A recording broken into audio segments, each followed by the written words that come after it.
मर्दानी लैंगिक पक्षपात पर एक माँ की लड़ाई। अरे उसे कोसने से क्या फ़ायदा, सब इसी की वजह से तो हो रहा है। अगर 24 साल पहले इसने हमारी बात मान ली होती तो आज यह दिन नहीं देखना पड़ता। मन तो करता है इसे जिंदा जमीन में गाड़ दे। इसकी जिद की वजह से हमारे पुरखों की बनी बनाई इज्जत मिट्टी में मिल गई। कैसे मान लेती अम्मा उस बार आपकी बात को, अपने अंदर पल रहे उस नन्ही सी जान की पुकार को कैसे दबा देती उस दर्द से, और नहीं गुजरना चाहती जिससे पहले 4 बार गुजर चुकी थी। सुभद्रा जी ने कहा। सुभद्रा जी एक बहुत ही संपन्न ठाकुर परिवार की बहू है। हमारा देश भले ही आजाद है लेकिन वह गांव आज भी ठाकुर साहब के अधीन है। मां बनने का सौभाग्य ईश्वर ने उन्हें कई बार दिया, लेकिन उस घर के लोगों ने ही उनसे यह सुख छीन लिया, क्योंकि वह उनके गर्भ में पल रहे बच्चे का लिंग जांच करवाते और जैसे ही पता चलता कि गर्भ में लड़की है उसे गिरवा देते, क्योंकि उनके ठाकुर परिवार को लड़की नहीं लड़का चाहिए था जो वंश आगे बढ़ा सके।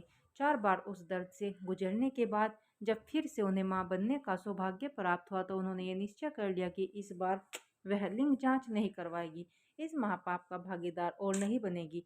लेकिन कहती भी तो किससे। उनके पति रुद्र जी भी यही सोच रखते थे कि बेटी नहीं बेटा चाहिए जो उनका वंश और उनकी परंपरा को आगे बढ़ाएगा। सुभद्रा जी को अपने अंदर से जैसे आवाज आती थी कि माँ मुझे बचा लो, मुझे मत मारो माँ, मुझे भी अपने गर्भ से गोद में आने दो माँ, ये सुंदर दुनिया देखने दो माँ, मैं पढ़ लिख कर तुम्हारा नाम करूंगी माँ, तुम भी तो किसी की बेटी हो ना माँ, क्या मुझे ये सौभाग्य नहीं दोगी? मैं तुमसे कुछ नहीं मांगूंगी माँ, बस थोड़ा सा प्यार दे देना, बदले में मैं पूरी दुनिया जीत कर तुम्हारे कदमों में रख दूंगी माँ। सुभद्रा जी अपने अंदर की आवाज को दबा नहीं सकी, लेकिन कहती भी तो किससे। उनके पति रुद्र जी भी यही सोच रखते थे कि बेटी नहीं बेटा चाहिए जो उनका वंश और उनकी परंपरा आगे बढ़ा सके, और रुद्र जी अपनी माँ का विरोध नहीं कर सकते थे चाहे वो फैसला गलत ही क्यों ना हो। सुभद्रा जी को अपने अंदर से जैसे ही आवाज आती कि मुझे बचा लो माँ, मुझे मत मारो माँ, तुम भी तो किसी की बेटी हो ना माँ, मुझे ये सौभाग्य नहीं दोगी, मैं तुमसे कुछ नहीं मांगूंगी, बस थोड़ा सा प्यार दे देना, मैं बदले में पूरी दुनिया जीत कर तुम्हारे कदमों में रख दूंगी माँ। उनके पति रुद्र जी भी यही सोच रखते थे कि बेटी नहीं बेटा ही चाहिए, और जो उनकी परंपरा को आगे बढ़ा सके, और वह अपनी माँ का विरोध नहीं कर सकते थे चाहे माँ का फैसला गलत ही क्यों न हो। सुभद्रा जी को एहसास था कि बच्चे को जन्म देने में जितनी प्रताड़ना और तकलीफों का सामना करना पड़ा उससे कहीं ज्यादा उसके पालन पोषण में होगी उन्हें, और हुआ भी वही। उन्हें उस बच्ची के पालन से लेकर पढ़ाई लिखाई तक बहुत सारी तकलीफों का सामना करना पड़ा।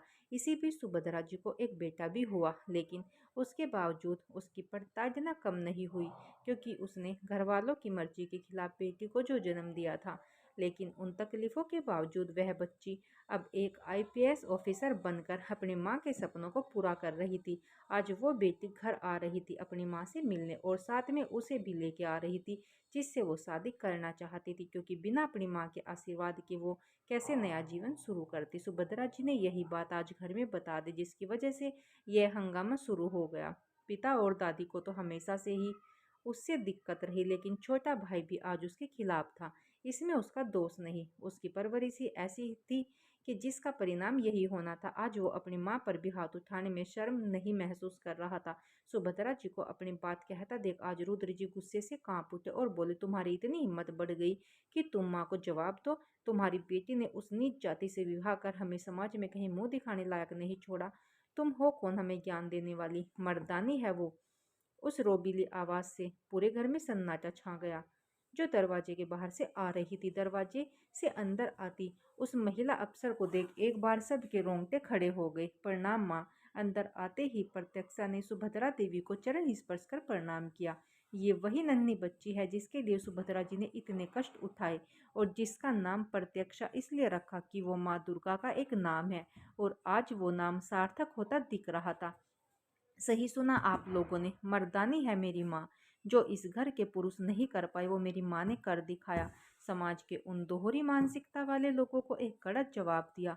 आज तक माँ ने आप लोगों की हर प्रताड़ना को बर्दाश्त किया ताकि उसकी बेटी सुरक्षित रह सके, वरना आप लोगों तो माँ के गर्भ में ही हमें मार देना चाहते थे, क्योंकि आप लोगों को बेटी बेटी नहीं बेटा चाहिए था। मुझे तो शर्म आती है कि ऐसी सोच रखने वालों के घर में मेरा जन्म हुआ। अगर आप लोगों की तरह ही सब लोग सोचने लगे तो बहू कहाँ से लाओगे? अपने बेटों की शादी क्या जानवरों से करोगे? जानवर भी आप जैसे लोगों से अच्छे हैं, क्योंकि वह बेटा बेटी में फर्क तो नहीं करते ना। सुभद्रा अपनी बेटी को बोल जुबान संभाल कर बोले, नहीं तो मुझसे बुरा कोई नहीं होगा। सुभद्रा जी की सास ने गुस्से में चीखते हुए कहा, तुमसे बुरा कोई हो ही नहीं सकता अम्मा। जब तुम एक औरत होकर एक औरत का दर्द नहीं समझ सकी। तुम तो ये भी भूल गई अम्मा कि तुम भी किसी की बेटी हो। अगर उसने भी तुम्हारी तरह सोचा होता तो आज तुम भी नहीं होती। इस दुनिया में शक्ति के बिना शिव भी कुछ नहीं है, बिना राधा के श्याम नहीं, बिना सीता के राम नहीं। फिर भी आप लोग ऐसा सोचते हो। ऐसा क्या है जो एक बेटा कर सकता है और एक बेटी नहीं? बेटियां तो इस संसार का सर्जन कर सकती हैं, बेटा नहीं।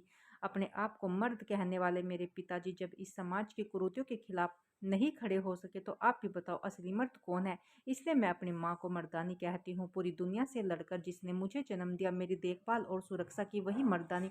और आज मैं अपनी इस मर्दानी को इस नरक से ले जाने आई हूँ। दोस्तों आप ही बताइए, क्या लिंग जांच करवाना सही है? क्या दुनिया में आने से पहले ही उसे मार देना उचित है? उसका दोष सिर्फ इतना है कि वह लड़की है। ईश्वर ने नर और नारी दोनों को प्रकृति के सामंजस्य के लिए बनाया है। हम कौन होते हैं उसे बिगाड़ने वाले? आपकी क्या राय है ज़रूर बताएं।